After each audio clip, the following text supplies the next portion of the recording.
Hello everyone, আমি সুজয় আবারও সকলকে ওয়েলকাম করছি ইংলিশ এক্সটেক ইউটিউব চ্যানেলে। এই ভিডিওতে আজ আমি আলোচনা করব কখন অন, ইন এবং অ্যাট বসানো হয় সেন্টেন্সের মধ্যে প্রেপোজিশন অফ টাইম হিসেবে। অন, ইন এবং অ্যাট প্রেপোজিশন অফ টাইম হিসেবে আমাদের প্রায় ব্যবহার করতে হয় ইংরেজি বলতে ও লিখতে। চলুন আমরা প্রথমে জেনে নিই কখন অন ব্যবহার করা হয়। স্পেসিফিক ডে, ডেটস এবং ওকেশনসের আগে অন বসানো হয়। চলুন কয়েকটি উদাহরণ আমরা দেখে নিই।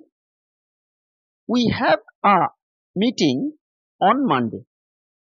আমাদের একটা মিটিং আছে মানডেতে। এখানে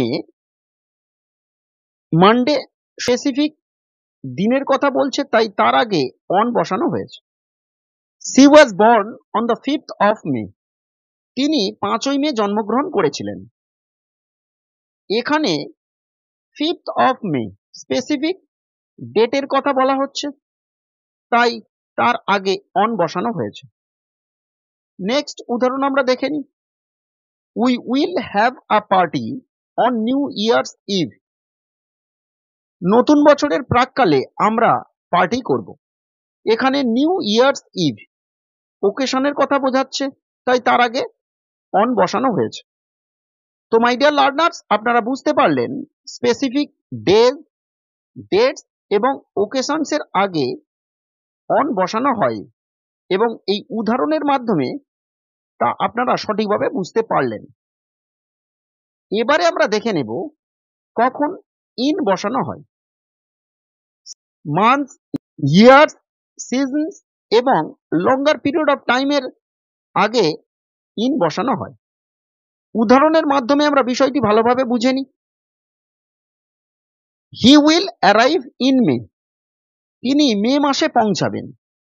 এখানে মে একটা মাসের কথা বলা হচ্ছে, তাই তার আগে ইন বসানো হয়েছে। নেক্সট উদাহরণ দেখে নিই। He got married in 2023। তিনি 2023 সালে বিবাহ করেছিলেন।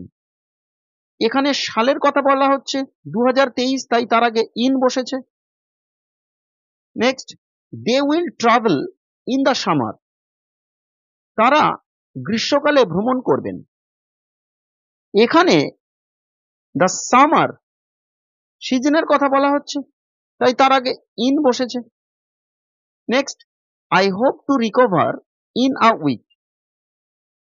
আশা করি আমি 1 সপ্তাহের মধ্যে সুস্থ হব। এখানে a week longer period of টাইমের কথা বলছে, তাই তার আগে ইন বসেছে। তো my dear learners, month, years, season এবং লঙ্গার পিরিয়ড অফ টাইমের আগে ইন বসানো হয় এবং উদাহরণের মাধ্যমে সঠিকভাবে বুঝতে পারলেন। নেক্সট আমরা দেখে নিই কোথায় অ্যাট বসানো হয়। স্পেসিফিক টাইমস অর মুভমেন্টস এর আগে অ্যাট বসানো হয়। দেখুন উদাহরণের মাধ্যমে বিষয়টি জেনে নেন। He reached Delhi at 4 PM। তিনি 4টের সময় দিল্লিতে পৌঁছেছিলেন। এখানে 4 PM স্পেসিফিক টাইমের কথা বলা হচ্ছে, তাই তার আগে অ্যাট বসেছে। ঠিক আরেকটি উদাহরণ আমরা দেখে নিই। I wake up at dawn. আমি ভোরবেলা উঠি। এখানে ডন স্পেসিফিক টাইম বা মুভমেন্টের কথা বলা হচ্ছে, তাই তার আগে অ্যাট বসেছে। নেক্সট উদাহরণ, they will meet at noon. তারা দুপুরে সাক্ষাৎ করবেন। এখানে নুনের আগে অ্যাট বসানো হয়েছে, তার কারণ স্পেসিফিক সময় বা মুভমেন্টের কথা বোঝাচ্ছে, তাই তার আগে অ্যাট বসানো হয়েছে। তো my dear learners, specific Times এবং মুভমেন্টস এর আগে অ্যাট বসানো হয়। এই উদাহরণগুলির মাধ্যমে আপনারা বুঝতে পারলেন। নেক্সট আপনাদের একটা বিষয় অবশ্যই মনে রাখতে হবে, মর্নিং, নুন, আফটারনুন, ইভিনিং এদের আগে ইন বসানো হয়, কিন্তু তার আগে দা বসাতে হবে। যদি অ্যাট বসানো হয় তার আগে আমরা দা বসাবো না। উদাহরণের মাধ্যমে দেখে নিই। He works everyday in the morning, তিনি প্রত্যেক দিন সকালে হাঁটেন। এখানে মর্নিং এর আগে দা বসানো হয়েছে, তার কারণ ইন বসেছে। যদি মর্নিং এর আগে অ্যাট বসানো হয় তাহলে দা বসবে না।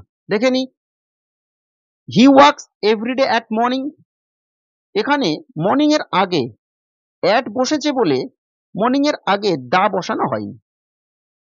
তো মাই ডিয়ার লার্নার্স, আশা করি আপনারা প্রেপোজিশন অফ টাইম হিসেবে অন, ইন এবং অ্যাট এর ব্যবহার সঠিকভাবে বুঝতে পারলেন।